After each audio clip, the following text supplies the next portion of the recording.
अस्सलामुअलैकुम, good morning, खुशामदीद। 24/9 में मैं हूं आपके साथ सीमल हाशमी। अस्सलाम वालेकुम और मैं हूं अबूजर मौज़म। आप सब गुड मॉर्निंग, सिमला गुड मॉर्निंग। उम्मीद करते हैं दिन आप खैर से गुजरे और जुम्मा मुबारक हो जी सबको। और अल्लाह ताला से दुआ है कि हर तरफ खैरियत रहे। लेकिन उसके साथ साथ अगर हम बात करें FATF के इजलास की, जो कि ख़त्म हो चुका, मीटिंग ख़त्म हो चुकी, फरवरी में दोबारा मीटिंग होगी और तब तक पाकिस्तान को ग्रे लिस्ट में रहना होगा। एक बार फिर ये साबित हुआ कि ये अब ये पोलिटिसाइज हो चुका है मुकम्मल तौर पर। इसमें अगर मेरिट की बात की जाए तो ये मौजूद नहीं है। बिल्कुल, FATF हो या IMF हो, अबूजर पाकिस्तान को सियासत का निशाना बनाया जाता है और ये वो इंटरनेशनल सियासत है जिसमें पाकिस्तान को कॉर्नर करने की कोशिश की जाती है। आप देखिए कि 27 में से 26 पॉइंट्स क्लियर हैं।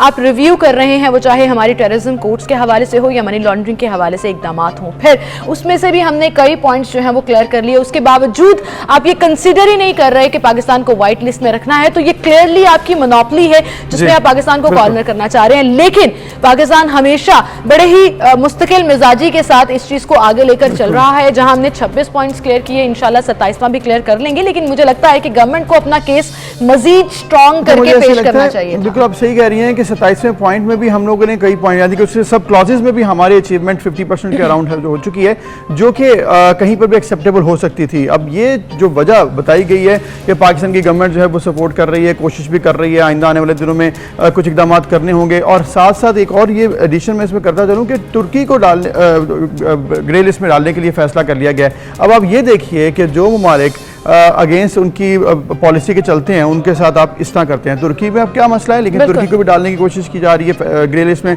पाकिस्तान को ना निकालने की कोशिश की जा रही है, क्योंकि इससे ज़्यादा और बात साबित नहीं हो सकती कि 27वां पॉइंट भी सब प्रोसेस हमारे क्लियर हैं। 3 पॉइंट रह गए हैं। अब उस पर भी आप अगर इस तरह करेंगे तो दैट मीन्स कि जो भारतीय लॉबी है वो ज़्यादा असरअंदाज हो रही है। एक तो भारतीय लॉबी ज़्यादा असरअंदाज है, दूसरा डू मोर का प्रेशर जो हम पर डाला जाता है वो जो है अभी भी मौजूद है, क्योंकि एब्सोल्युटली नॉट बोला हमें, तो उस एब्सोल्यूट नॉट का वजन इतना ज्यादा है कि आपका वो एक पॉइंट जो है वो सब पे भारी हो रहा है। बहरहाल जी, हम ये कोशिशें करते रहेंगे। जो 27वें पॉइंट के सब क्लॉजेस हैं उसके ऊपर भी काम कर रहे हैं। लेट्स सी कि आइंदा आने वाले दिनों में जो फरवरी में अब इजलास होता है उसमें इसको किस तरह से देखा जाता है। लेकिन फिलहाल मुल्क की सूरत हाल पर भी बात कर लेते हैं। प्राइम मिनिस्टर साहब एक रोजा दौरे पर लाहौर आ रहे हैं और दूसरी तरफ PDM जो है वो एहतजाजी मुजाहरे कर रही है, जिसमें ऑब्वियसली मुख्तलिफ शहरों में ये मुजाहरे निकाले जा रहे हैं और आज जुमे के बाद भी बहुत सी जगहों पर एहतजाज की कॉल दी गई है। इसके साथ साथ पीपल्स पार्टी अपने तौर पर इजलास कर रही है। इन तमाम चीजों को हम डिस्कस करेंगे आज के प्रोग्राम में। चलते हैं टॉप स्टोरीज की तरफ। FATF का फिर डू मोर का मुतालबा, पाकिस्तान को ग्रे लिस्ट में बरकरार रखा गया। हुकूमत के लिए नई मुश्किल, PDM माहौल गरमाने को तैयार। पाकिस्तान में कोरोना का एक और वेरिएंट सर उठाने लगा।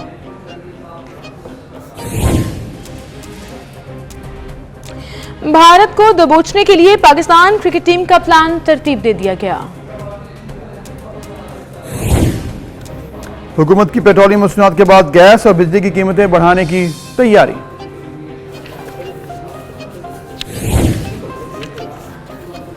ये थी हमारी टॉप स्टोरीज। बाकायदा आगाज करेंगे। सबसे पहले मुखालिफ अपोजिशन इत्तेहाद यानी कि पाकिस्तान डेमोक्रेटिक मूवमेंट ने आज नमाज जुमा के बाद मुजाहरों का ऐलान किया है और मुल्क भर में महंगाई बेरोजगारी के खिलाफ मुजाहरों का ऐलान है। और इस शेड्यूल में लाहौर में जैन मंदिर के करीब दोपहर 3 बजे एहतजाजी जुलूस निकाला जाएगा। कराची में एम्प्रेस मार्केट में नमाज जुमा के बाद मुजाहरा होगा, जबकि पेशावर, सवात, शांगला और खैबर पख्तूनख्वा के दीगर शहरों में भी एहतजाजी मुजाहरे किए जाएंगे। बिल्कुल, तो पाकिस्तान भर के मुख्तलिफ शहर हैं और इसके अलावा जहां पर शहरों का जिक्र हुआ तो मियाँ वाली बखर भी 24 अक्टूबर को उसमें शामिल किया गया है। जबकि नून लीग के तर्जुमान जो है मरियम औरंगजेब, उन्होंने भी तस्दीक कर दी है कि आज लाहौर, कराची, पेशावर, सवात, शांगला समेत दीगर शहरों में मुजाहरे होंगे। और तर्जुमान जो PDM के हाफिज हमदुल्ला ने कहा है कि सूबाई सतह पर कमेटियाँ भी तश्कील दी जाएंगी और पंजाब, बलूचिस्तान, KP, सिंध और इस तरह से हम मुजाहरों का जो प्रॉपर एक शेड्यूल तैयार किया गया है उस पर इम्प्लीमेंटेशन के लिए भी प्लान तैयार कर लिया गया है। अब ये 2 हफ्ते से बात आगे बढ़ गई है, प्रॉपर प्लान है और इस पर सीमा आपको याद होगा मौलाना साहब ने ये भी कहा था कि लॉन्ग मार्च तक बात भी जा सकती है। इसका मतलब तैयारियां कर ली गई हैं और इसमें पीपल्स पार्टी को भी शामिल करने की अब बातें की जा रही हैं कि पीपल्स पार्टी अपने तौर पर जो एहतजाज कर रही है, अपने तौर पर जो इस वक्त जलसे जुलूस कर रही है, तो व्हाई नॉट कि कि उनको भी शामिल कर लिया जाए। अच्छा, तो ये ज्यादा इफेक्टिव हो सकता है। ये ज्यादा इफेक्टिव हो सकता है, लेकिन अभी ऐसा कोई निशानी नहीं मिली है कि पीपुल्स पार्टी और पीडीएम जो है वो दोबारा करीब आएंगे। हाँ, अलबत्ता पंजाब से ऐसी खबरें जरूर आ रही हैं तहरीक अदम एतमाद को लेकर, तो इसको हम डिस्कस करेंगे। स्टूडियो में हमारे साथ सीनियर एनालिस्ट अंजुम रशीद साहब मौजूद हैं, हमारे साथ मौजूद सलमान आबिद साहब भी हैं, सीनियर एनालिस्ट हैं। और सलमान आबिद साहब, आपसे शुरू करेंगे। पीडीएम का एहतजाज अब जो है वो बाकायदा शेड्यूल अनाउंस करना शुरू कर दिए गए हैं। आज मुख्तलिफ शहरों में एहतजाज होगा, कल भी और परसों भी। आप क्या समझते हैं कि पीडीएम और जो पीपल्स पार्टी अपने तौर पर इजलास कर रही है और महंगाई के खिलाफ जलसे कर रही है, ये कुर्बत का कोई चांस मौजूद है कि ये मुत्तहिद हो जाए ऑपोजिशन? पहली बात तो यह कि पीडीएम काफी अरसे से खामोश थी और उनमें जोश नजर नहीं था जो होना चाहिए था। वो तौर पे उनको नई ऑक्सीजन दी और लगता है कि हम इसी को बुनियाद दोबारा अपने आप को एक्टिवेट कर सकते हैं, फाल कर सकते हैं, लोगों को मोबिलाइज कर सकते हैं और हुकूमत पे दबाव डालते हैं। ये हर सियासी जमात का और हर सियासी इत्तेहाद का हक होता है कि वो इस तरह की प्रेशर बिल्डिंग है हुकूमत के कॉन्टेक्स्ट में करे। तो इसलिए मुझे तो इसमें कोई बड़ी परेशानी लगती नहीं है। ये अपोजिशन का हक है क्योंकि ये काम करना चाहिए, जो अवामी इशूज है उस पर जरूर सियासत करें, लेकिन जहां इसमें एक हो जाएंगे मुझे इसका कोई इम्कान नजर नहीं आता। उसकी वजह यह है कि पीपल्स पार्टी और जो पीडीएम है वो एक दो मुख्तलिफ सिमतों में खड़े हैं और उसकी वजह से इसमें कोई चांस। आपने देखा कि पिछले दिनों जब मौलाना फजलुर रहमान से सवाल किया गया तो उन्होंने उसके ऊपर कोई बात नहीं की है और उन्होंने कहा कि नहीं वो अपनी तहरीक चला रहे हैं, हम अपनी तहरीक चला रहे हैं। मुझे उसका इम्कान नजर नहीं आता।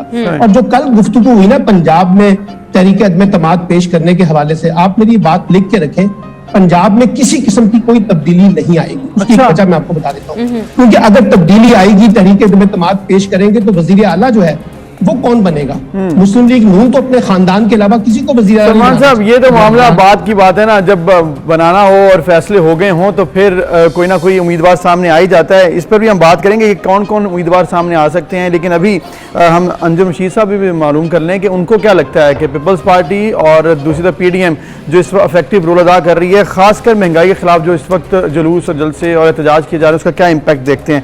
अंजुम साहब बताएं आप। जो सूरत-ए-हाल अब तक है, अब तक जो है वो जो पीडीएम ने मुजाहरे किए हैं महंगाई के खिलाफ और पीपल्स पार्टी ने किए हैं, वो यकीनन कोई बहुत ज़्यादा उनमें बहुत ज़्यादा करंट नहीं है, लेकिन इमरान खान को इन मुजाहरों ने बेचैन कर दिया है और हिला के रख दिया है और इसीलिए इमरान खान जो है वो आज पंजाब में भी आ रहे हैं। और लेकिन अगर ये जो मुजाहरे हैं, अगर पीपल्स पार्टी और पीडीएम इकट्ठे हो जाएं तो ये इनको एक इखलाकी और एक सियासी स्ट्रेंथ मिलेगी और आवाम को एक नई उम्मीद मिलेगी।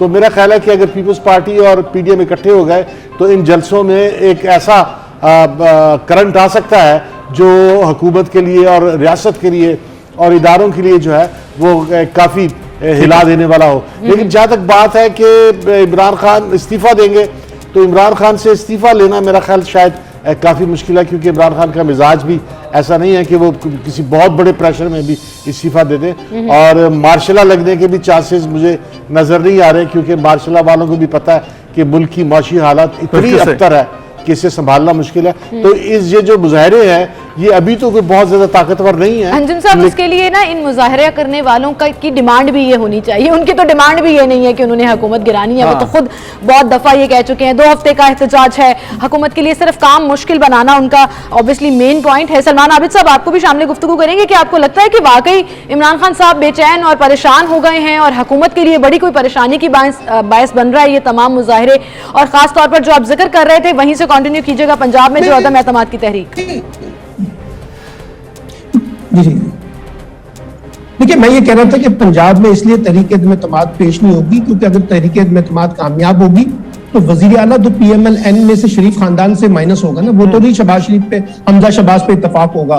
फिर चौधरी बरादरान क्यों हमजा शहबाज को वजीर आला बनाना चाहेंगे? इसलिए मेरा जाती ख्याल ये कि पंजाब में मुस्लिम लीग नून जो है वो खुद तहरीक अदम एतमाद नहीं चाहती, इसलिए तहरीक अदम एतमाद एक पीपल्स पार्टी का ख्वाहिश तो हो सकती है लेकिन उसके कोई इम्कानात मुझे नजर नहीं आ रहे। एक बात, दूसरी बात यह कि ठीक है इमरान खान साहब में परेशानी है, और वो परेशानी है कि महंगाई का जो परसेप्शन है वो काफी हद तक बहुत आगे बढ़ चुका है और हुकूमत के बारे में लोग जो है सवालात उठा रहे हैं, उनकी परफॉर्मेंस को सवालात कर रहे हैं, महंगाई को पर बात कर रहे हैं। लेकिन अगर कोई ये समझ रहा है कि हुकूमत को पीडीएम से कोई खतरा है, मैंने पहले आपको कहा है कि पीडीएम को खतरा अपने अंदर से है। देखिए उसमें मुस्लिम लीग नून के 2 बयानिए हैं, उसमें पीपल्स पार्टी एएनपी एक मुख्तलिफ सिमतों में खड़े हैं, मौलाना फजलुर रहमान का अपना एजेंडा है। अभी तो लेकिन सलमान साहब आप कह रहे हैं पीडीएम को अपने अंदर से खतरा है, वहीं पर लोग ये भी कहते हैं हुकूमत को भी किसी और से खतरा नहीं, खुद से ही खतरा है, क्योंकि जिस तरह से हुकूमत की गवर्नेंस है, एडमिनिस्ट्रेशन। आप सही कह रहे हैं, आप सही कह रहे हैं, दोनों जमातों को अपने अपने अंदर से खतरा है। ये दोनों एक दूसरे के लिए कोई बड़ी प्रॉब्लम क्रिएट नहीं करेंगे। मैं आपसे ये कह रहा हूं कि जो बुनियादी लड़ाई है वो उनके अपने अंदर चल रही है, हुकूमत के अंदर भी लड़ाई चल रही है अपने अंदर, और इनके अंदर भी लड़ाई चल रही है। तो दोनों को अपने अंदर की सफे जो है उसको दुरुस्त करना चाहिए, क्योंकि कल एहसन इकबाल साहब ने एमकेएम से मुतालबा किया और मुस्लिम लीग काफ से मुतालबा किया कि जी वो हुकूमत का इत्तेहादी होना छोड़ दें और हमारे साथ आ मिले। अभी 2 दिन पहले एहसन इकबाल साहब फरमा रहे थे कि मुस्लिम लीग पीटीआई का अगले इंतखाबात में हशर जो है वो मुस्लिम लीग काफ जैसा होगा। यानी कोई डायरेक्शन है, कोई सिमत है, जहां से मर्जी जहां पे आप गुफ्तगू कर लें। सवाल ये है कि इस वक्त मुतबादल प्लान क्या है। चले मैं आपसे सवाल उठाता हूं कि अंजुम रशीद साहब इस पे जवाब दे दें कि इस वक्त मुल्क में बहुत महंगाई है, माशी सूरत हाल बहुत बुरी है, बेरोजगारी बहुत बड़ी है। मुझे बता दीजिए अपोजिशन के पास इसका क्या मुतबादल प्लान है? क्या उन्होंने किसी आपके सामने अच्छा सवाल किया आपने सलमान साहब कि जी ये मुतबादल प्लान है, इसके ऊपर अमल करें तो बात ठीक हो सकती है। अच्छा सवाल है, सवाल है और जवाब दे दें। ये सवाल जो है ये मेरे लिए नहीं है, ये सलमान आबिद ने पीपल्स पार्टी के लिए और आप सजेस्ट क्या करते हैं, मतलब क्या नजर आता है? लेकिन मैं समझता हूं कि ये बड़ा इंपॉर्टेंट सवाल है, और ये सवाल जो है वो बुनियादी सवाल है कि इस मुल्क के अवाम सड़कों पे क्यों निकले। अगर पीपल्स पार्टी ने और मुस्लिम लीग नून ने अवाम को कोई उम्मीद दिला दी कि वो इख्तिदार में आकर इस बदतरीन जो माशी क्राइसिस है इसको दूर कर लेंगे, तो मैं समझता हूं कि अवाम की इतनी बड़ी तादाद सड़कों पे आ जाएगी कि फिर अवाम के लिए असल में इसमें है क्या? सियासी अखाड़ा सज गया, सियासी गहमा गहमी भी चल रही है, लेकिन अवाम को कौन रिप्रेजेंट कर रहा है और क्या कोई अवाम को सोच भी रहा है, वो चाहे ऑपोजिशन है या गवर्नमेंट है? आप देखिए महंगाई का बार बार हम जिक्र करते हैं, लेकिन जो लोग फेस कर रहे हैं, जिनकी 2 वक्त की रोटी पूरी नहीं हो रही, असल तो मुतासर वो लोग हो रहे हैं। लेकिन वो लोग सिबल आ जाएंगे अगर उम्मीद दिला दी। जो सलमान आबिद की जो तजवीज है ये बड़ी शानदार तजवीज है, और मेरा ख्याल सलमान आबिद मेरे ख्याल में सलमान साहब पूछना चाह रहे थे ना और नून की कि इसका जवाब इसका जवाब सड़कों पे इसका जवाब जो है ना सलमान साहब वो ये देते हैं कि जो इकोनॉमिस्ट हैं जैसा इसहाक डार साहब या मैनेजमेंट है, जो गवर्नेंस है, वो नून लीग की बेहतर रही है, पीपल्स पार्टी की इनसे बेहतर रही है, ये और माफिया का जिस तरह जिक्र यहाँ पर होता है वो पहले कभी नहीं हुआ था। ये शायद जवाब है इनके पास। लेकिन दूसरी तरफ अच्छा मैं आपको एक और मशवरा देता हूँ, आप मुस्लिम लीग नून के दौर की और पीपल्स पार्टी के दौर की मीडिया फुटेज निकालें, जहां लोग ऑटो के ऊपर अपना शोर मचा रहे थे, जहां महंगाई का शोर रो रहे थे, जहां पेट्रोल की शॉर्टेज का रो रहे थे। देखिए ये हर दौर के अंदर एक इशू रहता है। असल मसला क्या है, हर दौर के अंदर डॉलर 175 रुपए को टच नहीं करता है, और इमरान खान साहब की ये फुटेजेस आजकल आपने सोशल मीडिया पर देखी होंगी कि डॉलर की कीमत ऊपर जाती है तो बैंक में पड़े पड़े पैसे कितने कम हो जाते हैं। अब आप मेरी बात सुन लें, पाकिस्तान ने जिस तरह से एब्सोल्युटली नॉट का नारा लगाया है अमेरिका के कॉन्टेक्स्ट में, आपको लगता है कि आपने उसकी प्राइस पे नहीं करनी?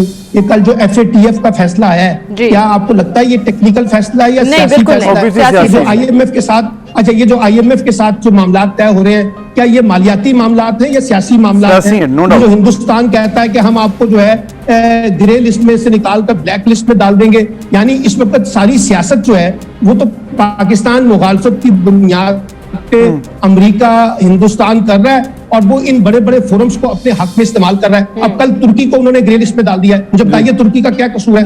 बिल्कुल, यानी आपको वहां पर इनको ये नजर नहीं आता कि हिंदुस्तान के अंदर जो बैलेंसिंग है उसके ऊपर तो वो कोई गुफ्तगू नहीं करते, वहां कोई बात नहीं करते। तो मुझे लगता ये है कि जो माशी बुरहान है उसकी एक शक्ल जो है आपकी पॉलिटिक्स है, अफगानिस्तान का क्राइसिस है, अफगानिस्तान की जो सिचुएशन है उस पे ना अमेरिका खुश है ना भारत खुश है। वो कैसे आपको माशी तौर पे रिलीफ दे देगा?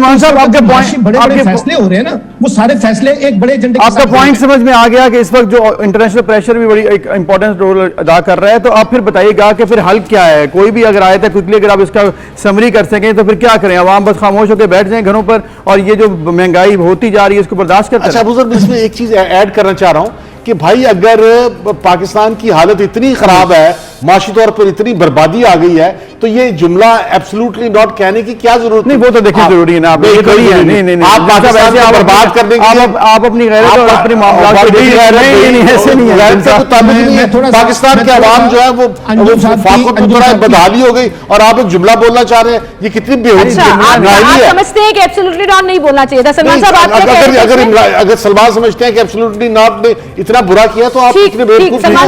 आप पाकिस्तान को बर्बाद क्यों कर रहे हैं? आप पाकिस्तान में माशी तबाही क्यों ला रहे हैं? मत अपनी जुबान बंद रखें। सुन लीजिए ना, सुन लीजिए जी सलमान साहब।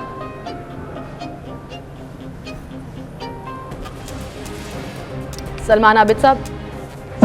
जी जी जी, मैं ये कह रहा था कि बुनियादी तौर पे जो ये अंजुम साहब ने कहा ना, हमने एब्सोल्युटली नॉट क्यों कहा है, इसलिए कहा है कि अमेरिका हम पर भारत का एजेंडा मुसल्लत करना चाहता है इस रीजनल पॉलिटिक्स के अंदर। अफगानिस्तान के अंदर वो चाहता है कि पाकिस्तान वो करे जो भारत चाहता है या अमेरिका चाहता है।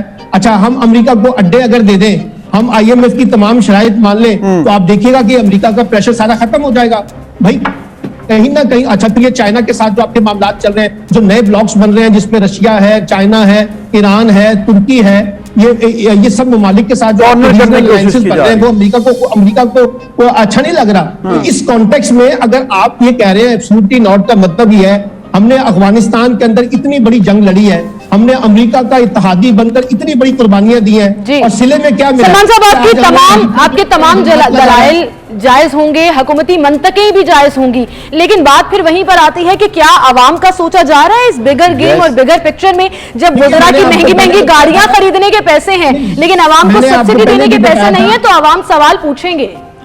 आवाम को बर्बाद करके जो है वो क्या पॉलिसी है? अब इंडिया का प्रेशर है, फलाना प्रेशर, ये बात समहाउ गरीबों को बर्बाद करके आप इंडिया को खुश करना चाह रहे हैं, इंडिया का दबाव खत्म करना चाह रहे हैं, ये क्या मजाक है? जी जी, अंजुम साहब की बात ठीक है कि आप इमरानी के निजाम में बड़े मसाइल है इस वक्त हुकूमत के, यानी आप देखिए इस वक्त माशी बदहाली है, और जब हुकूमत ने तय कर लिया कि जनाब को हम इतने करोड़ रुपए लगा के जो नई गाड़ियां खरीद रहे हैं, नई इमारत ले रहे हैं, ये जो हमारे यहाँ जो नॉन डेवलपमेंट एक्सपेंडिचर हैं, जो हम शाह खर्चियां करते हैं, जो हुकूमती साइज है, उसको महदूद करें। बिल्कुल सही कह रहे हैं। अखराजात जो है अपनी गवर्नेंस ठीक करें, एडमिनिस्ट्रेशन ठीक करें, माफिया पर इल्जाम लगाना बंद करें। सलमान आबिद साहब, बहुत शुक्रिया। में शायद पाकिस्तान को आप मुर्दा इल्जाम नहीं ठहरा सकते, लेकिन नॉन डेवलपमेंट फंड्स के चक्कर में जो अपनी अयाशियां हैं वो खत्म करनी होंगी। बहुत शुक्रिया अंजुम साहब। सलमान साहब, आपका भी शुक्रिया। एक ब्रेक लेते हैं, फिर हाजिर होंगे।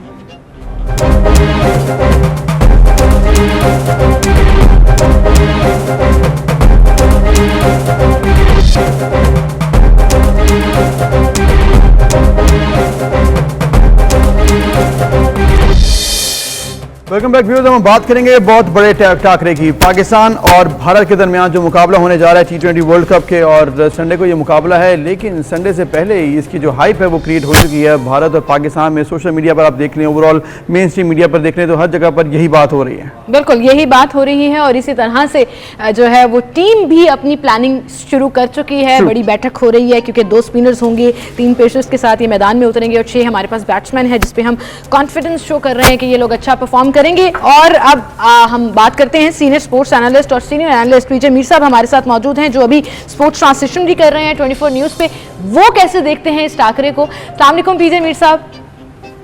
वालेकुम सलाम जी, ये जो बड़ा टाकरा होने जा रहा है, पाकिस्तानी शाहीन तैयार हैं आपके ख्याल में?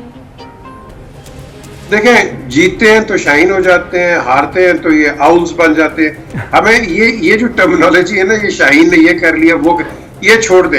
हमने देखना है शाहीन शाह अफरीदी क्या करता है, हमने देखना है बाकी लड़के कैसे परफॉर्म करते हैं। ये हम इतनी हाइप बना देते हैं। मुझे याद है कि पहला वर्ल्ड कप जब मैं खेला था पहले वर्ल्ड कप में, तो उस वक्त तो खैर इतना मीडिया था नहीं, तो इतना आप इतनी हाइप शायद नहीं क्रिएट होती थी। लेकिन बाद में सब्सिक्वेंट भी सिमल जो ये वर्ल्ड कप्स के अंदर फिर मीडिया आ गया, हाइप्स क्रिएट होगी, और हमने एक ऐसा वो टर्मिनोलॉजी बना रहे, जीतेंगे भाई जीतेंगे, और भाई हमारे पास कोई फ्रेंचाइज है जीतने की, वो बाकी टीमें उनके हाथ पैर नहीं है। हमने खेलना है क्रिकेट को, हमने खेलना है क्रिकेट को, हमने खेलना है बॉल को, बैट को, और उसके साथ आगे जाना है। हम इतनी उम्मीदें लगा देते हैं कि पूरी कौम जो है वो इतने हाइप पे चली जाती है कि जब अगर हारते हैं तो गालियां पड़नी शुरू हो जाती सही, हैं। सही। हमें क्रिकेट को क्रिकेट रखना लेकिन चाहिए। मीर साहब मजा स्पोर्ट्स तो आता है ना, ये एक्साइटमेंट ही तो कहीं ना कहीं आपकी इंजॉयमेंट का बायस भी बनती है कि आप मैच को भरपूर तरीके से एंजॉय भी करते हैं। ये बिल्कुल ठीक है ना, आपने बड़ी अच्छी बात की, एंजॉय करते हैं, लेकिन ये बेचारे जब हारते हैं तो ये एंजॉय थोड़ी करते हैं, ये तो बेचारे सही बात है। जो तक उसके बाद- मीज़ा असल में तो ये पाकिस्तान और भारत में है ना, एक क्रिकेट को तो बेसिकली अब तो सियासत की नज़र भी हो गई है। जैसे आपने भारत से खबरें देख रहे होंगे कि वहाँ पे तो सियासतदान भी बीच में आ गए हैं और वहाँ से बातें हो रही हैं जी हमने खेलना नहीं है, इसको सियासत के तौर पर देखा जा रहा है। तो ये एक ऑब्वियसली इमोशनल कॉम है और दोनों ये सब कॉन्टिनेंट के लोग और फिर क्रिकेट से बहुत ज़्यादा इनके तवक्कुआत वाबस्ता हैं। तो अगर हम इस पर बात करें कि जिस तरह चैंपियंस ट्रॉफी 2017 की हुई, सब यही कह रहे हैं कि वही रिपीट हो सकता है या नहीं, क्या पोटेंशियल है, पाकिस्तान को उम्मीद लगानी चाहिए? क्योंकि उस टाइम भी ऐसे लग रहा था कि शायद भारत ले जाएगा मैच, लेकिन पाकिस्तान ने क्या कमाल कर दिया। देखो जी, उस वक्त की टीम कोई और थी, उस वक्त की गेम कंडीशंस कोई और थी। आज आप किसी और कंडीशंस में खेल रहे हो, ये डोसाइल प्लेसिड विकेट्स हैं ये इधर की यूएई की, तो एक तो कंडीशंस दूसरी हैं। ठीक है, आप मोटिवेशन उसमें से लेते हैं, वेरी गुड, ले मोटिवेशन, लेकिन आप नए प्लेयर्स हैं, आप ऐसे प्लेयर्स हैं जो कि उन्होंने पहले इंटरनेशनल एक्सपोजर नहीं है और पर्टिकुलरली इंडिया के खिलाफ नहीं खेले हुए। सो हमें जो सबसे बड़ी बात है, हमने खेलना है, जो मैं सब क्रिकेटर्स को कहता हूं कि तुम बॉल को खेला करो, तुम आदमी को मत खेलो जो उसके पीछे है। वो ये क्या करते हैं, बॉलर को खेलना शुरू करो, उसके नाम को मत कभी क्रिकेट में खेलो, ये कहीं भी हो, नाम को कभी भी क्रिकेट नहीं खेलना चाहिए, आप बॉल को खेलो। हम जब खेल रहे थे पाकिस्तान के लिए तो हमें आसिफ इकबाल जैसे और मुश्ताक मोहम्मद और इस तरह के जो सीनियर प्लेयर्स हैं वो हमें गाइड करते थे कि भाई आपने बॉल को खेलना, ये छोड़ दो कि वो होल्डिंग आ रहा है या फलाना आ रहा है। नो, इनको भी यही चाहिए कि क्रिकेट को खेलो और क्रिकेट पे महदूद रहो। अगर आपने नाम को खेला तो आप गए। तो मैं समझता हूँ हाइप अपनी जगह, प्रैक्टिकलिटी अपनी जगह। अच्छा, प्रैक्टिकलिटी में अगर हम पीजे मीर साहब अब जरा टीम के मेंबर्स की बात करें, जैसे ओपनिंग जो है वो बाबर आजम और मोहम्मद रिजवान करेंगे। अभी तक की इतलात के मुताबिक फखर जमान जो है वो वन डाउन, यानी कि जो कॉम्बिनेशन हमने वार्म अप मैच में रखा, ये कहा जा रहा है कि शायद उसी को भारत के खिलाफ भी खेला जाएगा। तो is it a good combination, आपको क्या लगता है बैटिंग लाइन में? नो, फखर को ओपन करना चाहिए, बिल्कुल फखर को ओपन करना चाहिए। एंड आई थिंक आपके पीछे भी कोई चीज होनी चाहिए जो कि स्टेड ऑन हो। बाबर आजम जो है मेरी नजर में ये एक बड़ा स्टेबलाइजिंग फोर्स है पाकिस्तान टीम के लिए as far as batting is concern, क्योंकि हमें यहाँ बहुत लंबा स्कोर चाहिए। हमें कम से कम 220-25 के जाएंगे तो एक मैच बनेगा, क्योंकि मैचेस में देखें कि 186 के ऊपर आप देख लो साउथ अफ्रीका के साथ क्या हो गया, टारगेट अचीव हो जाता है।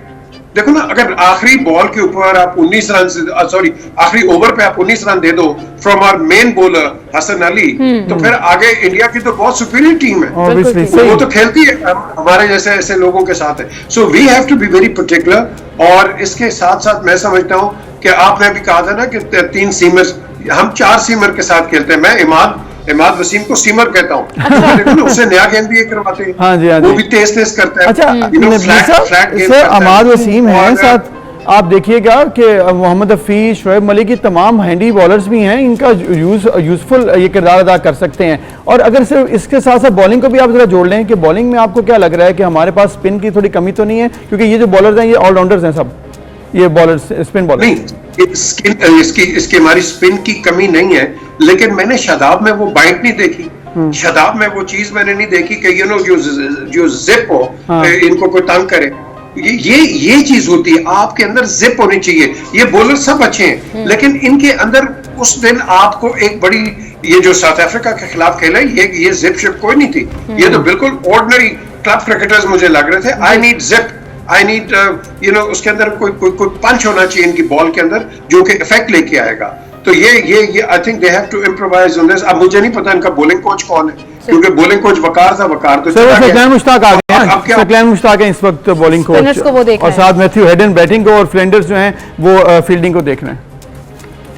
देखो ठीक है, मैथ्यू हेडन आ गया, ओके, लेकिन मैं अभी भी कहता हूं कि आप सकलैन तो बहुत जबरदस्त, मैं कहूंगा as far as spinning is concern बहुत अच्छा है, बट इन फास्ट बॉलर्स के लिए भी तो कोई मोटिवेटर हो। देखो ये एक चीज मैं बताऊं, मैं ये एग्री नहीं करता हूं कि भाई ये कोचेस हो इस लेवल पे। जब आप आ जाते हो, पाकिस्तान खेल रहे होते हैं, उस वक्त क्या आपको कोचिंग, यार आप जितनी अपनी कोचिंग है क्लब क्रिकेट या वेस्ट क्लास क्रिकेट या डोमेस्टिक में आप खेल के आप ऊपर आ गए हो, बिल्कुल। आपको उस वक्त एक मोटिवेटर चाहिए होता है, आपको एक ऐसा आदमी चाहिए होता है जो साइकोलॉजिकली आपको तगड़ा करे।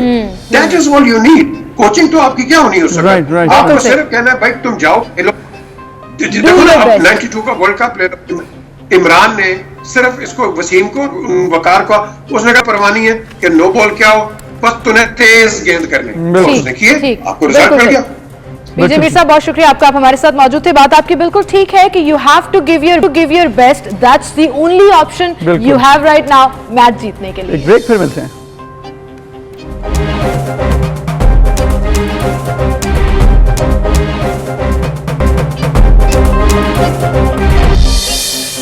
Welcome back. एक बार फिर से आपको खुशामदीद कहेंगे। नाज़रीन, डेंगू कंट्रोल में नहीं आ, हर रोज़ सैकड़ों मरीज जो हैं वो रिपोर्ट हो रहे हैं मुल्क भर में मुख्तलिफ शहरों में, और अमवात भी वाक़ई हो रही हैं। लाहौर का अगर जिक्र करें तो कल 24 घंटों में 3 मरीज जो हैं वो जान की बाजी हार गए और 300 से ज़ायद पेशेंट्स जो हैं वो रिपोर्ट। जी, और अब तक सूबे में इस साल की अमवात जो है वो 24 हो चुकी हैं। इस पर हम बात करेंगे। हमारे साथ तर्जुमान सदाद डेंगू मुहिम डॉक्टर असद असलम साहब मौजूद हैं, उनसे हम जाने की कोशिश करते हैं कि इस वक्त सिचुएशन क्या है। डॉक्टर साहब बहुत शुक्रिया, आपने वक्त दिया। ये बताइएगा, ये जो हम रिपोर्ट कर रहे हैं इस वक्त 3 जिंदगियाँ लाहौर में चले गई, मजीद भी केसेस भी ओवरऑल भी सामने आ रहे हैं पंजाब में, खुसूसन लाहौर में बहुत ज़्यादा केसेस सामने आ रहे हैं। इस वक्त करंट सिचुएशन आप क्या देख रहे हैं? मजीद बढ़ने के चांसेस हैं या कम हो जाएगा कुछ दिनों में? जी बिस्मिल्लाहिर्रहमानिर्रहीम। इस वक्त नो डाउट इस वक्त पेशेंट काफ़ी हैं लाहौर में और लाहौर के बाहर भी, लेकिन ज़्यादा जो जोर है वो लाहौर के ऊपर है।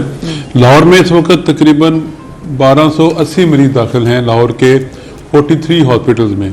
ठीक है। इनमें तकरीबन 70% हॉस्पिटल जो हैं वो सरकारी अस्पताल हैं, बाकी जो है वो public sector private sector hospital हैं। और जो ऑक्यूपेंसी रेट जो जा रही है इस वक्त इन सारे हॉस्पिटल की लाहौर में जी। वो 57.6% है। यानी अभी भी हमारे पास 940 बेड वेकेंट पड़े हैं कि खुदा ना खाता मजीद केसेस बढ़ते हैं तो हम उनको अकोमोडेट कर सकते हैं। मैं इसके अलावा आपको लाहौर के बाहर की भी सूरत हाल बताता चलूँ। लाहौर के बाहर पूरे पंजाब के बाकी अस्पतालों में तकरीबन 850 के करीब बेड एलोकेट किए गए डेंगू के लिए, जो शुरू में 200 थे अब 850 हो गए, और उनकी ऑक्यूपेंसी रेट जो है वो 33% है। तो इस वक्त हमारे पास अल्लाह का शुक्र है कि sufficient number of bed available हैं कि अगर खुदा ना खाता ये नंबर बढ़ता है तो हम इनको अकोमोडेट कर सकें। लेकिन जूँ जूँ ये टेम्परेचर कम होगा इंशाल्लाह, जूँ जूँ हम 15 डिग्री तक बढ़ते जाएंगे, ये डेंगू के पेशेंट और डेंगू का जो बीमारी है ये कम होती जाएगी। डॉक्टर साहब, कितना टाइम आप समझते हैं कि डेंजरस है अभी, जब लोगों को एहतियात करने की ज़रूरत है कैलकुलेशंस के मुताबिक, क्योंकि उस तरह से एक्सपेक्टेड नहीं था। पिछला साल और उससे पिछला साल यानी कि 2019 और 2020 खासा बेहतर रहा डेंगू के हवाले से, लेकिन 2021 में ये सर्ज इतना ज़्यादा पीक पर चला गया कि मुसलसल पेशेंट्स आ रहे हैं। देखें जी, हर 3 साल ये एक्सपेक्टेड है कि 3 साल बाद ये डेंगू सर उठाता है, ये मर्ज जो है। और जहाँ तक लोगों की एहतियात करने का ताल्लुक है तो मेरे हिसाब से ये 5 और 10 नवंबर तक का जो टाइम है ना, उस वक्त तक हम इस स्टेज पर पहुँच चुके होंगे कि टेम्परेचर भी कम होगा और ये जो मच्छर उसकी अफजाइश है ये भी काफ़ी हद तक ख़त्म हो चुकी होगी। सही, ठीक, सही है। डॉक्टर साहब, अब ये बताइएगा जो इस वक्त सिचुएशन है, अगर हम मॉनिटरिंग आप चूँकि कर रहे हैं, जो पेशेंट्स की जो आ रही है, क्रिटिकल पेशेंट्स की क्या सिम्टम्स हैं, और जो दीगर पेशेंट्स हैं जो कि इतने ज़्यादा क्रिटिकल नहीं हैं और जो माइनर कैटेगरी में आते हैं, उनकी क्या सिम्टम्स हैं और कैसे उनका ट्रीटमेंट हो रहा है?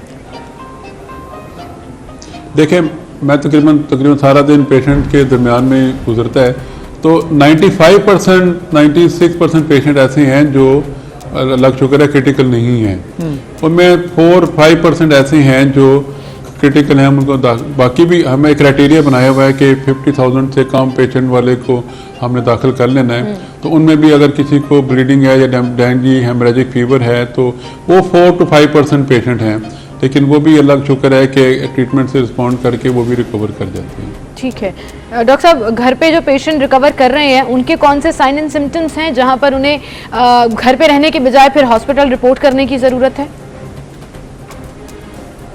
हमने जो पेशेंट जिनको बुखार मुसलसल बुखार 3-4 दिन बुखार रहता है, हमने तो ये कहा है कि 1 या 2 दिन बुखार है तो आप अपना टेस्ट ब्लड का ज़रूर कराएं, क्योंकि डेंगू का टेस्ट जो NS1 है वो 4थे या 5वें दिन पॉजिटिव होता है। तो ब्लड टेस्ट हम उन सबको कहते हैं कि आप रोज़ाना कराएं। अगर एक दिन में 20,000 से ज़्यादा प्लेटलेट कम गिरना शुरू हो जाएं तो फिर हम उनको कहते हैं कि आप आ जाएं, अस्पताल में दाखिल हो जाएं। लेकिन फिर भी हमारा क्राइटेरिया है कि अगर 50,000 से कम हो, 40,000 से कम हो और कोई वार्निंग साइंस हैं, यानी कि पेट में दर्द, नाक से ब्लीडिंग, पेशाब में ब्लड आना और इसके अलावा persistent vomiting, मलेज, high grade fever settle नहीं हो, तो ये कोई वार्निंग साइन है जिसकी बेस पर हम इन पेशेंट को बेशक अगर उनका ब्लड काउंट प्लेटलेट मसलन 1,50,000 से भी ज़्यादा तो हम उनको भी दाखिल कर लेते हैं वार्निंग साइंस के साथ। ठीक ठीक, डॉक्टर साहब बहुत शुक्रिया आपका कि जिस तरह से आपने बताया कि इस वक्त सिचुएशन जिस तरह से हैंडल की जा रही है, क्रिटिकल तादाद उतनी ज़्यादा नहीं है, लेकिन जो पेशेंट्स आ रहे हैं वो सिम्टम्स के साथ आ रहे हैं, उन्हें मॉनिटरिंग का कहा जा रहा है, घर पर रेस्ट करने का, जूस पीने के हवाले से भी बात की जाती है कि जूस पिएं, अच्छी खुराक, पानी ज़्यादा करें, हाइड्रेशन जो है वो अपनी कम नहीं करनी है आपने, जिससे आप इंशाल्लाह जल्द बेहतर हो जाए। बिल्कुल, चूंकि ये एक इन्फेक्शियस डिजीज है, वायरल, तो आपको सूप्स, जूसेस, लिक्विड, कहवा पीना है, आप कहवा पिए, जो भी आपको पसंद है, लेकिन लिक्विड इनटेक आपका बेहतर होना चाहिए। इसी के साथ आगे बढ़ेंगे जी और आपको एक इंटरेस्टिंग खबर बताएंगे। साइंस की दुनिया में बड़ी इनोवेशंस भी होती हैं, बड़ी बड़ी डिस्कवरीज भी होती हैं और ऐसा ही हुआ है जी। 168 मिलियन ईयर पुरानी डायनासोर की नई नस्ल जो है वो डिस्कवर कर ली गई जी। तो ये मराकश से डायनासोर की एक नई नस्ल का अब तक का कदीम तरीन फॉसिल दरियाफ्त कर लिया गया है, यानी कि मोरक्को से। नेशनल हिस्ट्री म्यूजियम के जो रिसर्चर्स हैं उन्होंने मोरक्को के मिडिल अटलस पहाड़ों में अजीब फॉसिल पाया और फिर तहकीक की गई तो पता चला कि ये फॉसिल बख्तरबंद स्पाइक डायनासोर की एक नई नस्ल से ताल्लुक़ रखता है और आप देख भी रहे हैं, जिस तरह फुटेज में नज़र भी आ रहा है।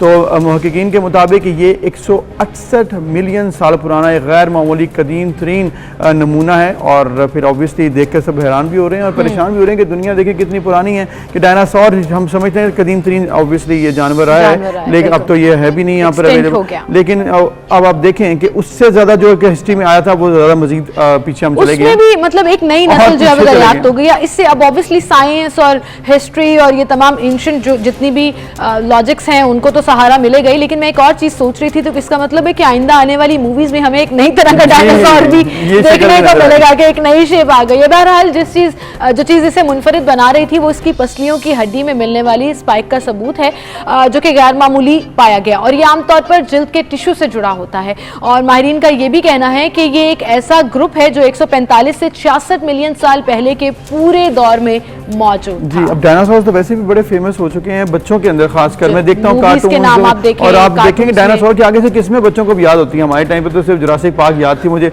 उसमें, लेकिन अब ये एक और एडिशन हो गया उनके नामों में, बच्चों की लिस्ट में शामिल हो चुकी है। बिल्कुल, वो कभी रेड है, ग्रीन है, छोटा है, बड़ा है, वो पूरी एक बुक मौजूद है और आप यकीन जानिए कि मेरा बेटा मेरा सर खा के छोड़ता है कि ये कौन सी नस्ल है। एक और एडिशन अब हो गया, एक और एडिशन हो गया। Anyways we are taking a short break, दोबारा हाजिर होंगे हमारे साथ।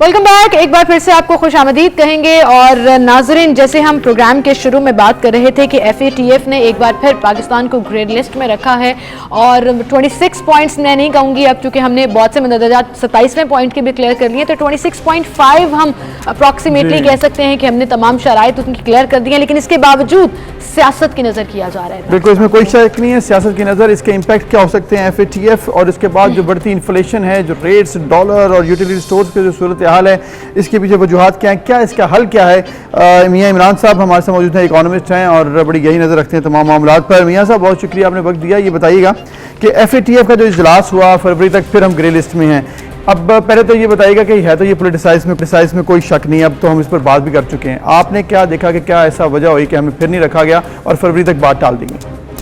बेसिकली हमें दो चीज़ों में डिफरेंस चलेगा, एक तो है टेरर फाइनेंसिंग और एक है मनी लॉन्ड्रिंग।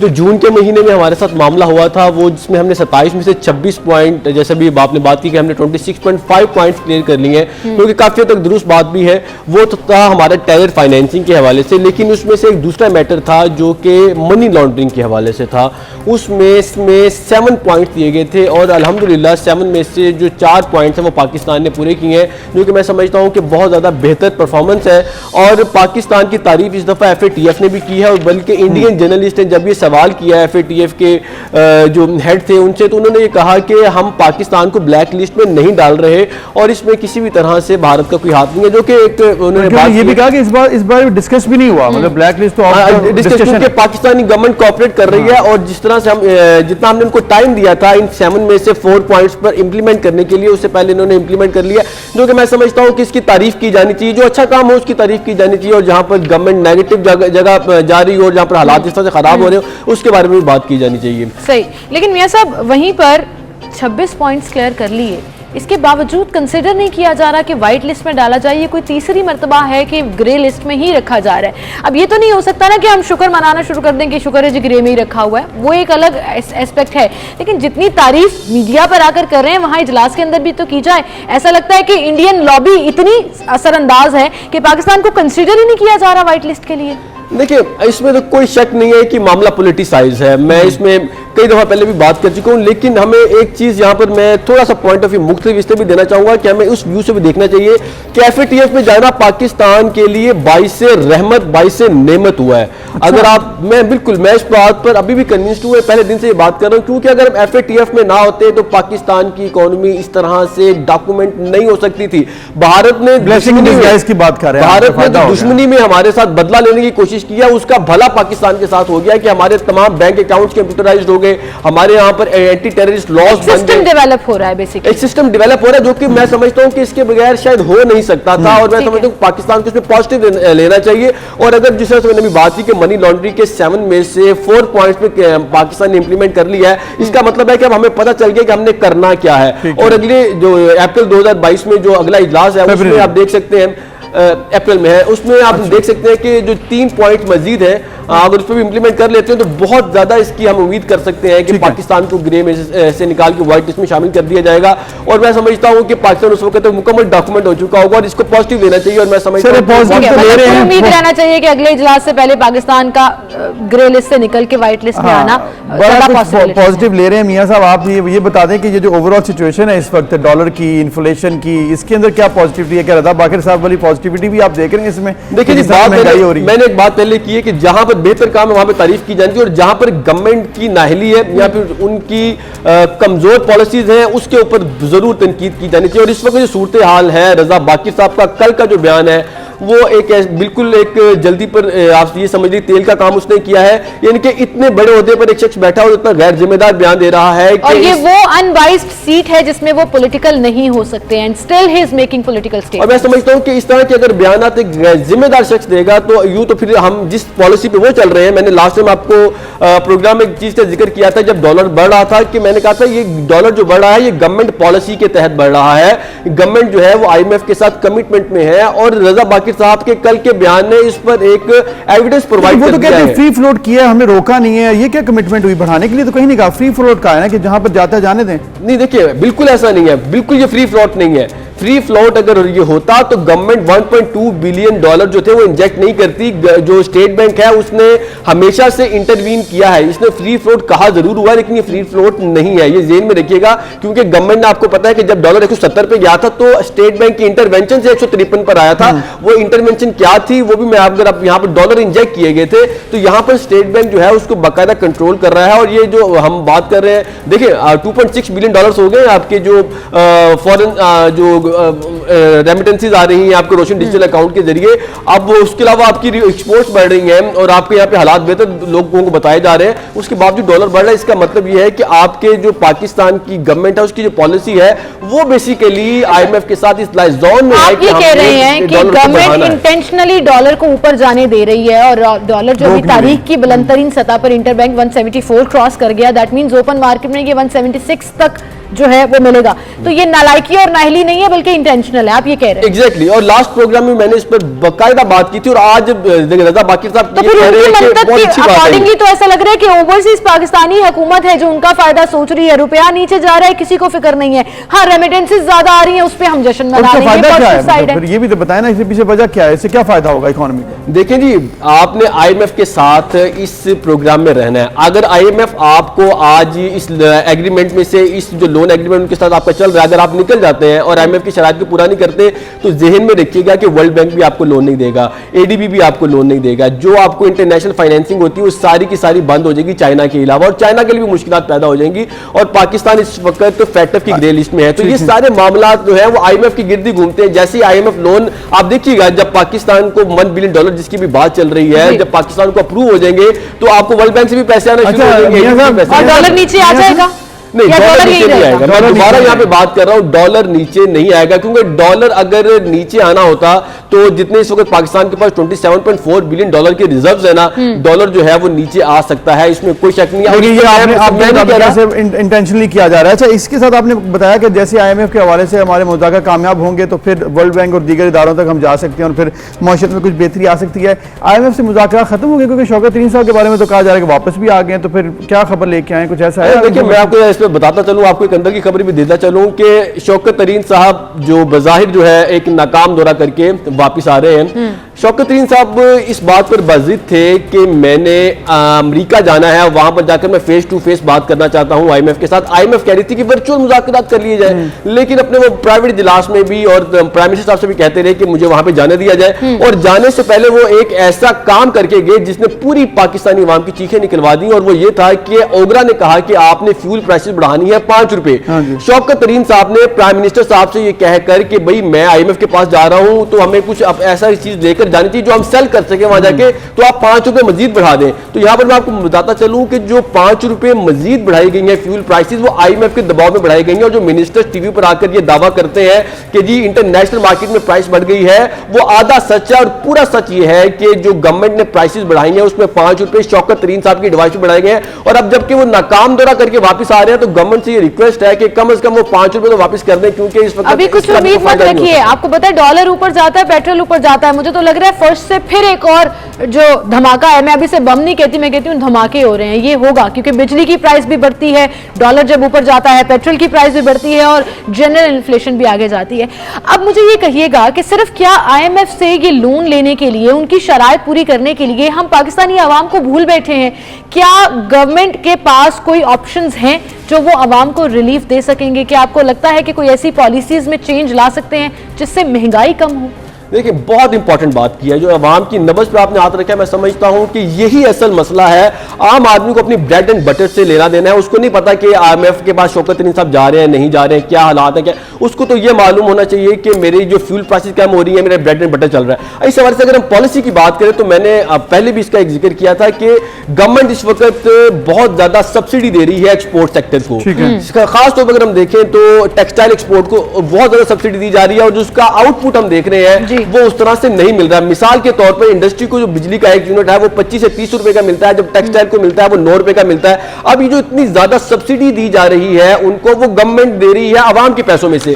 असल जरूरत इस बात की है कि वहां से सब्सिडी निकाल कर फ्यूल प्राइसेस में सब्सिडी दी जाए, क्योंकि माजी की गवर्नमेंट्स में सब्सिडीज देने के लिए मेरा ख्याल है वक्त नहीं रह गया, क्योंकि IMF की जो इस वक्त रिस्ट्रिक्शन है उसके तहत सब्सिडी भी खत्म होगी, टारगेट सब्सिडी की अगली बात की जा रही है। लेकिन क्या होता है, एक बात कर दूं कि जो एक्सपोर्ट पर सब्सिडी दी है वो भी IMF की मर्जी के खिलाफ दी हुई है। आप वहां से निकाल के उसको वहां एडजस्ट कर सकते हैं, क्योंकि जो फ्यूल है ये ब्लड की तरह होता है और इसने हर वेन में जाना होता है, टोटल इंपैक्ट जाता है। अगर आप फ्यूल कम कर देंगे तो पूरा पाकिस्तान जो है वो एक दफा महंगाई के दबाव से नीचे आ जाएगा। तो फिर इसका मतलब ओवरऑल कम करना पड़ेगा ये सब्सिडी, और ये टारगेटेड जो आप सब्सिडी अनाउंस करने जा रहे हैं, जिसपे प्लान कर रहे हैं, उसका कोई ऐसा फायदा नहीं होगा। अगर आपको ओवरऑल फ्यूल प्राइस कम करनी पड़ेगी तो फिर महंगाई जो है वो नीचे आएगी। बिल्कुल। मियां इमरान साहब, बहुत शुक्रिया आपका, आपने हमें वक्त दिया। इसके साथ हम जिस तरह से बात इन्होंने की कि जैसे ही पेट्रोल प्राइसेस कम होंगी तभी इसके इफेक्ट्स पड़ेंगे और मार्केट में कमी आएगी।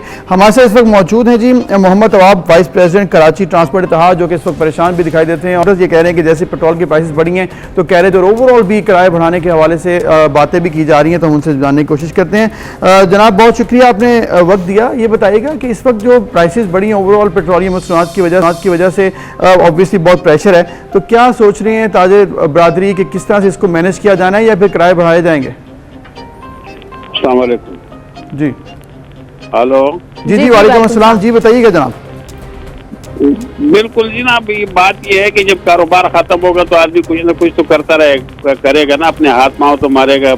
जाहिर सी बात है हमारा जो काम है वो इस तरह से नहीं है कि सिर्फ डीजल से चलता है। हमारा जो डॉलर महंगा हो रहा है तो बाहर से जो पार्ट्स आता है वो भी महंगा हो गया, गाड़ियां चलने के काबिल ही नहीं रही है। और हमारे पास जो सबसे गरीब आवाम होती है, जिनके पास ना मोटरसाइकिल होता है ना मतलब ये कि कोई साइकिल भी नहीं होता है, वो हमारे साथ सफर करते हैं। तो उनके लिए बहुत परेशानी बन गई है, बहुत ज्यादा परेशानी बन गई। और उसके साथ साथ हमें जो है ना हमारा कारोबार बिल्कुल तबाह होता जा रहा है मोहम्मद तवाब साहब, बिल्कुल, क्योंकि आपका बिजनेस तो डायरेक्टली रिलेटेड है फ्यूल प्राइसेस से, वो चाहे डीजल हो या पेट्रोल हो। आपकी गवर्नमेंट से कोई बात हुई है? जो सरकारी नेशनामा जारी किया जाता है, किरायानामा जारी किया जाता है, क्या उससे ज्यादा आप अब किराया लेंगे और कितना इजाफा, क्या प्लान किया आपने कि करेंगे किरायों में?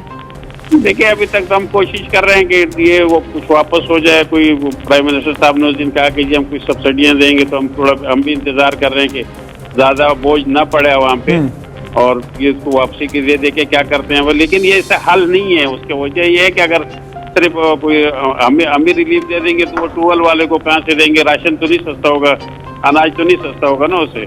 और हाल अगर वो कम करे तो तभी जाकर मामला हल होगा। पेट्रोल ही कम होगा तो तमाम महंगाई में फर्क आएगा। बिल्कुल सही आपने निशानदेही की है, बहुत शुक्रिया आपका मोहम्मद तवाब साहब। और यही पॉइंट मियां इमरान साहब ने भी बताया था कि जैसे ही आप पेट्रोलियम मसनूआत की कीमतें कम करते हैं तो उससे ही असर होते हैं, उससे ही महंगाई में कमी आती है। अगर आप टारगेटेड सब्सिडी देने की कोशिश करेंगे तो वो आप मैनेज नहीं कर पाएंगे। बिल्कुल मैनेज नहीं कर पाएंगे और उसके असरात भी नजर नहीं आएंगे। एक छोटी सी ब्रेक की तरफ चलते हैं, दोबारा हाजिर होंगे।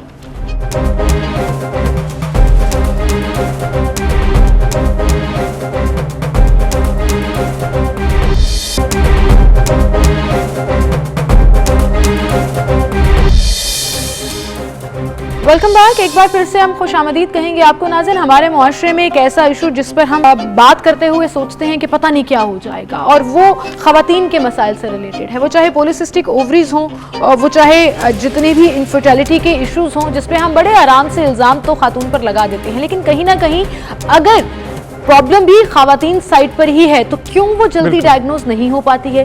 क्यों उसकी वजूहात या उसके इलाज की तरफ हम नहीं जाते हैं? और कौन से ऐसे साइन एंड सिम्टम्स हैं जो आप मिस कर देते हैं जनरली, जो नहीं करने चाहिए और वो काबिल इलाज? बिल्कुल, इस पर हम बात करेंगे। आज हमारे साथ सीनियर गायनेकोलॉजिस्ट डॉक्टर समीना तौफीक साहब मौजूद हैं। उनसे हम जानने की कोशिश करते हैं कि इश्यूज़ क्या है जी इनफर्टिलिटी के, जो कि बांझपन कहा जाता है, ऐसी क्या वजूहात हैं जिस पर वो रोशनी डालेंगी और हल हो सकते हैं। डॉक्टर साहब बहुत शुक्रिया, आपने वक्त दिया। डॉक्टर साहब, ये जो इशू है ऑब्वियसली पाकिस्तान में ये बढ़ता जा रहा है, कुछ अरसे से हमने देखा है कि इश्यूज सामने ज़्यादा आ रहे हैं। इसकी वजूहात क्या हैं? ज़्यादा इश्यूज क्यों बढ़ रहे हैं? थैंक यू वेरी मच जी, अस्सलाम वालेकुम। आज जो हम बात कर रहे हैं, जैसे आपने अभी बताया कि बहुत कॉमन है कि इनफर्टिलिटी, जिसे बांझपन भी कहते हैं, ये बहुत कॉमन हो गया है। लाइक पहले ये होता था कि शादी हुई, कंसेप्शन हुई, हेल्दी प्रेगनेंसी और हेल्दी बेबी। आजकल ऐसा नहीं होता। शादी के बाद कपल्स हमारी तरफ आते हैं और वो बताते हैं जी हम ट्राई कर रहे हैं, प्रेगनेंसी नहीं हो रही। पहले तो मैं चाहूँगी कि हम जनरल अवेयरनेस के लिए एक जो इनफर्टिलिटी का लफ्ज़ है, इसका फोबिया ख़त्म करें, इसको एक्सप्लेन कर दें इनफर्टिलिटी है क्या। तो जब शादी हुई कपल की तो 1 साल का पीरियड ऐसा है कि दे शुड ट्राई नॉर्मली, और उन्हें किसी गायनेकोलॉजिस्ट की तरफ भागने की, रश करने की ज़रूरत नहीं है। हेल्दी नॉर्मल लाइफ अपनी गुजारें और इंजॉय करें लाइफ को। 1 साल तक अगर प्रेगनेंसी नहीं हुई, इट्स नॉट इनफर्टिलिटी। लेकिन यही पीरियड एक सेक्सुअली, हाँ, कुछ ना कुछ इश्यूज हैं, कुछ भी होता है, लाइक आपको टाइम का है, एडजस्टमेंट का है, वो सब है। लेकिन इसके बाद अगर 2 साल का पीरियड गुजर जाता है और हस्बैंड एंड वाइफ इकट्ठे रह रहे हैं और सेक्सुअली एक्टिव है और प्रेगनेंसी नहीं हो रही, तो ये मैंडेटरी है कि वो फौरन कंसल्ट करें गायनेकोलॉजिस्ट को, ताकि हम जो रूट कॉज है उसको देख सकें। अच्छा, इसमें अभी आपने खवातीन के बारे में बात की है और आपने कहा कि रीज़न पता चलनी चाहिए, तो मैं चाहूँगी कि हाँ, जब इनफर्टिलिटी की बात करें तो we should talk about the couple. दोनों के लिए बात करें। इसमें ये भी बोला कि अगर खवातीन साइड में प्रॉब्लम है तो वो प्रॉब्लम जरूरी नहीं है शादी शुरू हो, उससे पहले से शुरू होता है, जिसके रूट कॉज तक हम नहीं जाते। बिल्कुल, हम यही डिस्कस करेंगे कि इससे पहले से शुरू हो जाता है। एक तो ये कि कपल शुड विजिट, और उसके बाद फिर ये होता है कि 2 साल के बाद जब वो आते हैं तो हम प्रॉपर इन्वेस्टिगेशंस कराते हैं। ठीक है, फीमेल्स के बारे में इन्वेस्टिगेशंस की जैसे मैं आपको बताऊंगी कि हम उनके अल्ट्रासाउंड करते हैं, उनका फॉलिकल जो ट्रैकिंग होती है, यानी ओवुलेशन पीरियड को हम करते हैं ट्रैक। तो उसमें मोस्टली जो हमें रीज़न मिलती है वो ये होता है कि आजकल एग्स, फीमेल्स में एग्स की प्रॉब्लम बहुत आती है कि हेल्दी एग्स नहीं बन रहे। हेल्दी साइज और जो एक नॉर्मल स्टैंडर्ड साइज है एग का वो नहीं बन रहा, तो इसको हम नॉर्मली कहते हैं पॉलीसिस्टिक ओवरीज। क्योंकि फीमेल्स में 2 जो ओवरीज हैं उनका काम ये है कि महीने में 1 या ज्यादा से ज्यादा 2 एग्स मैच्योर होते हैं और उसको फर्टिलाइज होने के लिए एक स्पर्म चाहिए होता है। ये एक नॉर्मल फर्टिलाइजेशन का प्रोसेस है जिसके बाद प्रेगनेंसी स्टार्ट हो जाती है। तो ये तो फीमेल्स में आ जाता है। इसके अलावा फीमेल्स में और भी रीजन हो सकती है, लाइक यूट्राइन रीजंस में आ जाता है, एंडोमेट्रियोसिस हो तो फिर गया, फर्दर इन्वेस्टिगेशन में। लेकिन डॉक्टर साहिबा ये जो पॉलीसिस्टिक ओवरीज का आपने जिक्र किया दैट जी, जी। कंसर्न्स अस, और ये आज ये का काफी हमारा ज्यादा टॉपिक चल है क्योंकि इसकी रेट बहुत ज्यादा बढ़ती जा रही है, खासतौर पर टीनेज खवातीन में और 20s में, अर्ली 20s में, वो हार्मोनल इनबैलेंस हो, पॉलीसिस्टिक ओवरीज हो, ये क्यों बढ़ता जा रहा है? You are very right. Like आजकल हमारा जो वेटिंग एरिया है, अगर हम अपने आउट पेशेंट देख रहे हैं तो वहाँ पे हम देखते हैं कि जो बच्चियां आ रही हैं मैरिड और अनमैरिड, एज का भी कोई इसमें नहीं है, वो उनको पॉलीसिस्टिक ओवरीज का बहुत ज्यादा प्रॉब्लम है, हार्मोनल इम्बैलेंस है। लाइक ये पॉलीसिस्टिक ओवेरियन सिंड्रोम हम इसे कहते हैं। सिंड्रोम इज द डिजीज कि उसकी हम अभी खास तक causes नहीं समझ में कोई आती। कॉजेज हम इसकी समझ नहीं जनरली सके। अगर कुछ आइडिया आप दे सकें ताकि हाँ, हम- बिल्कुल रिस्क ऐसा- फैक्टर्स क्या हैं? अच्छा, रिस्क फैक्टर्स इसके क्या हैं कि ये जेनेटिकली भी होती है। अगर मदर को पॉलीसिस्टिक ओवरीज हैं तो मोस्ट लाइकली बेटियों में ये डिजीज आती है। ठीक है। दूसरी रीजन ये हो जाती है कि हार्मोनल इम्बैलेंस है, मेनार की जो पीरियड्स बच्चियों के शुरू होते हैं वहीं से अगर वो रेगुलर नहीं चल रहे या उन्होंने बहुत वेट गेन कर लिया या उनके चेहरे पे बालों का उगना शुरू हो गया या ये एक्नी की जो प्रॉब्लम आ जाती है बहुत ज्यादा ये हो, पेरेंट सिम्टम्स के तौर पर ये इसको देख- एपरेंट सिम्टम्स, ये वो चीजें हैं जो पेशेंट हमें खुद से डायग्नोज करके हमारे पास आ जाते हैं। जी मेरे चेहरे पे बाल बहुत उग रहे हैं, मेरी एक्नी बहुत ज्यादा है, मैं बहुत ज्यादा डाइट भी करती हूँ, एक्सरसाइज भी करती हूँ, मेरा वेट कंट्रोल नहीं हो रहा है। तो ये वो सब Obesity की तरफ चीजें जाता ये है। ओबेसिटी की तरफ जाते हैं। तो ये हमें इंडिकेट कर देता है कि ये बच्ची कहीं ना कहीं हार्मोनल इम्बैलेंस में है। फिर उस पर हम ये करते हैं कि हम पेशेंट को बुलाते हैं, सेकंड थर्ड डे पे हार्मोन्स के टेस्ट होते हैं, लाइक diagnosis FSH, पर आप LH, बढ़ते हैं। डायग्नोसिस की साइड पे, और इसके साथ हम उनका अल्ट्रासाउंड करते हैं। ठीक है। अल्ट्रासाउंड पे जो 2 ओवरीज मौजूद हैं फीमेल्स की बॉडी में, उनको हम देखते हैं कि पेरिफेरली अगर उसमें नॉर्मली तो ये होता है कि डे 10, 12, 14 पे जब हम फॉलिकल ट्रैकिंग करते हैं तो हमें एग का साइज मिलता है जो कि ओवुलेशन डे पे 2.1 सेंटीमीटर तक होना चाहिए, और 1 या 2 मैंने आपको बताया कि एग्स उसमें मैच्योर होते हैं। लेकिन पॉलीसिस्टिक ओवरीज में क्या होता है कि ओवरीज को बिल्कुल चारों तरफ से छोटे फॉलिकल घेरे हुए होते हैं जो मिलीमीटर के साइज में होते हैं। लाइक आपको 12 to 16 ऐसे फॉलिकल्स मिल जाते हैं जो मिलीमीटर के साइज में हैं और उन्होंने ओवरी के इर्द गिर्द बिल्कुल एक नेकलेस की तरह से उसको घेरा हुआ है, तो आप डायग्नोज कर लेते हैं ये पॉलीसिस्टिक ओवरीज है। ठीक है। लेकिन और इसमें- अब अगर हम इलाज की तरफ आ जाएं और ज्यादा मेडिकल टर्म्स इस्तेमाल किए बगैर आम आदमी या आम जो लड़कियां देख रही हैं उनको समझा सकें कि ये काबिले इलाज है, इसमें परेशान होने की जरूरत नहीं है, सिर्फ डॉक्टर के पास जाने की जरूरत है। 100% काबिले इलाज है, कोई परेशानी की बात नहीं है। इतनी इसको हम लाइट लेते हैं कि मैं तो सबसे पहले तो बच्चियों से मैं कहती हूँ, अनमैरिड बच्चियां भी आती हैं, मैं जो उन्हें एडवाइस करती हूँ, मैं कहती हूँ कि अपना लाइफस्टाइल चेंज करें, अपना important है। डाइटरी पैटर्न चेंज करें। लाइक हमारे पास आए, हमसे गाइडलाइंस लें, हमसे डाइट प्लान्स लें, सब चीजें देखें, हम आपको फॉलोअप पर भी रखेंगे। लेकिन you can manage your polycystic ovaries yourself अगर कोई कॉम्प्लिकेशन नहीं है तो। क्योंकि अनमैरिड बच्चियों की बार बार मैं बात कर रही हूँ, इनफर्टिलिटी तो शादी के बाद डायग्नोज होता है, लेकिन मामला तो शुरू मामला पहले तो हो गया, शुरू से हो तभी गई प्रॉब्लम है। तो मामला थोड़ा शुरू गाइड से करें, है। आपने बताया कि हेल्दी हाँ, लाइफस्टाइल पर हेल्दी आपके हवाले से लाइफस्टाइल, हेल्दी लाइफस्टाइल में ये है कि 6 to 7 आवर्स की अपनी साउंड स्लीप लें। रात का सोना बहुत जरूरी है। ये जो हम ओवर द नाइट जागते हैं और दिन हम में सोते हैं, रात को जागते हैं, ये हमारे हार्मोन्स को इम्बैलेंस करने में मेन फैक्टर है। ठीक है। और दूसरा ये कि fast food, junk food, carbonated drinks जो हम ले रहे हैं, ये सब ठीक नहीं है। डाइट में मैं ये नहीं कहती कि आप खाना पीना छोड़ दें, आप बिल्कुल खाना पीना मत छोड़िए। मैं तो कभी खाना पीना बंद नहीं कराती, बल्कि मैं उनके मील्स बढ़ाती हूँ। मैं कहती हूँ कि आप शॉर्ट फ्रीक्वेंट मील्स लें, आप 4-4 घंटे के बाद एक small portion of food like वो लें और उसमें लो कार्ब्स पर आ जाएं। I will not favour keto diet in this.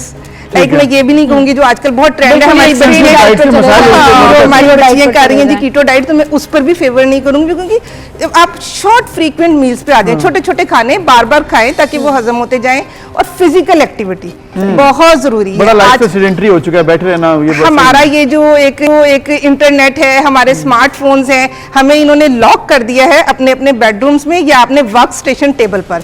आप ब्रेक करें, आप अच्छा। बाहर निकलें, आप एक्सरसाइज करें, वॉक तो बहुत जरूरी है। कोई एज का इसमें फैक्टर नहीं है। Like from the early age 10 year से लेकर मैं कहूंगी 70, 80, 90 जितनी ईयर्स age है तक जिंदगी की, आपने आपको करना वॉक है। नहीं सही। छोड़नी। बिल्कुल, ये तो यही वो आपके लिए हेल्दी allowed टिप नहीं है जो आपको कहीं ना कहीं बेहतर भी बनाती जी, है। डॉक्टर साहब, बिल्कुल। जैसे भी आपने जिक्र किया कि इनफर्टिलिटी से बचने के लिए आपको ये वो तमाम साइन एंड सिम्टम्स है जो शादी से पहले ना सिर्फ पहले। रियलाइज करने हैं कि एग्जिस्ट कर रहे हैं, और अगर आप डॉक्टर से कंसल्ट करेंगे तो आप यकीन जानिए कि एक आप बहुत बड़ी प्रैक्टिस और वो जो एक मशक चलती है उसके बाद पूरी मेडिसिन की और इन्वेस्टिगेशन की, उससे बच सकते हैं।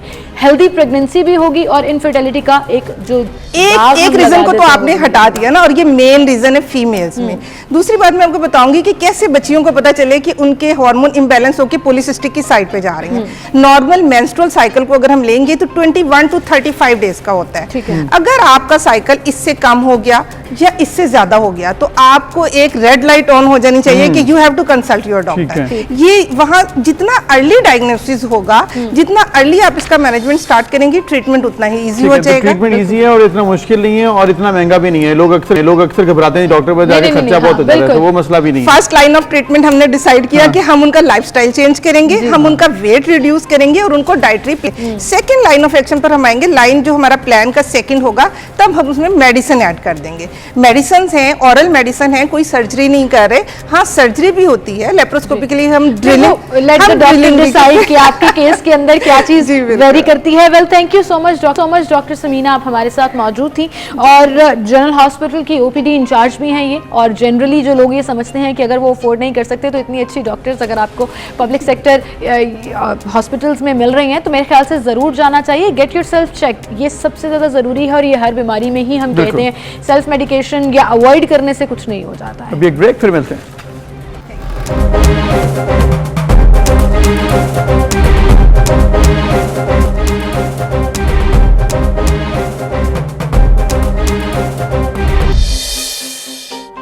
Welcome back viewers. अब हम बात करेंगे ऐसे टॉपिक के ऊपर जो कि इस वक्त ज़ेरे बहस है, न सिर्फ पाकिस्तान में बल्कि पूरी दुनिया में। उस पर बात हो रही है डिजिटल करेंसी की, डिजिटल क्रिप्टो करेंसी जिसे कहा जाता है। उसमें पाकिस्तान में तो अब तक ये सूरत हाल रही है कि FIA साइबर क्राइम के तहत अगर कोई क्रिप्टो करेंसी में काम करे तो उनको गिरफ्तार कर लिया जाता है। लेकिन अब रिसेंटली ये हो रहा है कि क्रिप्टो करेंसी के ऊपर बात हो रही है, कोर्ट्स में भी बात हो रही है और ये कहा जा रहा है कि इसको देखा जाए कि कैसे इस मामले को हल किया जा सकता है, क्योंकि एक इंटरनेशनल फिनोमेना है, इसका कोई ना कोई हल बेहतर तलाश करना चाहिए। बिल्कुल, क्रिप्टो करेंसी की एजुकेशन बड़ी जरूरी है जी, अगर आपने उसमें इन्वेस्ट करना है। और जब भी आप क्रिप्टो करेंसी का जिक्र करते हैं तो एक नाम आपके जहन में जरूर आता है, एक ऐसा नाम जो मुसलसल इस चीज के लिए फाइट कर रहा है, गवर्नमेंट को समझाने की कोशिश कर रहा है, इदारों को समझाने की कोशिश कर रहा है और फिर अदालत का सहारा लेकर कानून की बाइंडिंग भी हासिल करना चाहते हैं। ये वो नाम है जो यूथ को मुख्तलिफ प्लेटफॉर्म्स पर रिप्रेजेंट करते हैं। और मुझे याद है कि इन्होंने अदालत में ही जाकर पबजी के लिए भी फाइट की थी और मैं खुद पबजी प्लेयर हूं तो मैंने बड़ा थैंक यू बोला था उन्हें।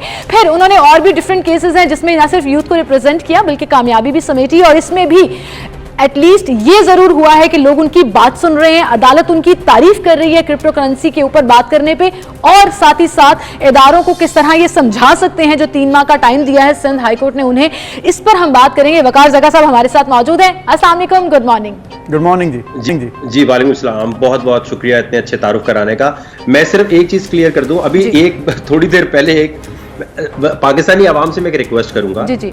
व्हाट्सएप पे मेरे पास अभी मैसेज आया कि वकार ज़का हमने आपको 1 लाख रुपए भेजे हैं और आपने अभी तक हमें ऐड नहीं किया ग्रुप में, या पता नहीं क्या है। एक तो मुझे ये समझ नहीं आती ये फेक वकार ज़का के पास आप लोग पहुंच कैसे जाते हैं, दे कैसे देते हैं। बड़े इदारे हैं, बड़े लोग हैं, इतने समझदार, वो इतना करा बड़ा लेते हैं। नाम होगा तो बड़ी जगह पे यूज होगा वकार भाई। सर वो जा कैसे सकते हैं? देखे ना, अगर आपके पास एक टेलीग्राम पे लिंक आता है कि वकार ज़का आपको खुद मैसेज करके कह रहे हैं कि मुझे लाख रुपए दे दो, तो आप पहले फोन पे या वीडियो कॉल पे नहीं देखेंगे। तो मेरी रिक्वेस्ट है, देखें हमने बनाई है जैसे बिल्डर एसोसिएशन होती है, जैसे मोबाइल एसोसिएशन है, अब फाइनली हमने एक क्रिप्टो एसोसिएशन बनाई है, लेकिन वो सिर्फ wakarzaka.net WAQARZAKA.net पे है। वहां जाएंगे, वो सब्सक्राइब लिखा है। उसके अलावा हम कोई पैसे वैसे नहीं, हमारे पास कोई, हम आपके साथ खरीदो फरोख्त नहीं करते। कोर्ट के हवाले से मैं ये क्लियर करना चाहूंगा कि पहले मैं बहुत शुक्रिया अदा करता हूं सिंध हाई कोर्ट का। पबजी के बाद अब सिंध टेक्स्ट बुक चेंज करने के हवाले से बात हो, अब क्रिप्टो के हवाले से फाइनली इतनी सी एक उम्मीद की लहर नजर आई है कि अगर आपके पास बिटकॉइन या बिटकॉइन की माइनिंग मशीन घर पे लगाई हुई होती थी ना पहले, तो आपको FIA अरेस्ट करता था इस बात पे भी, क्योंकि स्टेट बैंक ने डिक्लेयर किया हुआ था इसके बारे में, उसकी ट्रांजैक्शन इलीगल होने की वजह से। लेकिन अब ये है कि घर पे जैसे आप शीशा हुक्का पी सकते हैं लेकिन कारोबार नहीं कर सकते, उसका कैफे नहीं खोल सकते, इस तरह अगर आपके पास बिटकॉइन है तो 3 महीने के लिए तो आपको कोई प्रॉब्लम नहीं है। 3 महीने के लिए माइनिंग मशीन रखने पे भी कोई प्रॉब्लम नहीं है। और अगर आप इसके मनी एक्सचेंजर बने हुए हैं या आप व्हाट्सएप ग्रुप चला रहे हैं या वकार जगह अगर यूएसडीटी या बिटकॉइन की खरीदो फरोख्त करेगा तो वकार जगह को अरेस्ट कर लिया जाएगा। ये आप नहीं कर सकते एज अ मनी एक्सचेंजर, क्योंकि मनी एक्सचेंजर का लाइसेंस होता है। तो मैं रिक्वेस्ट करूंगा कि एक तो इस चीज से बचें। दूसरी अहम चीज मेरी नजर में ये है कि देखिए, कोर्ट ने ये नहीं कहा कि आपने रेगुलेट करना ही करना है। ठीक है। उन्होंने ये कहा है कि अब वकार हुआ तक किस्सा मुख्तसर ये है कि हर हफ्ते एक मीटिंग होगी जिसमें डिप्टी गवर्नर साहिबा, स्टेट बैंक और सारे लोग जो बड़े बड़े फैसला पॉलिसी मेकर्स हैं वो बैठेंगे।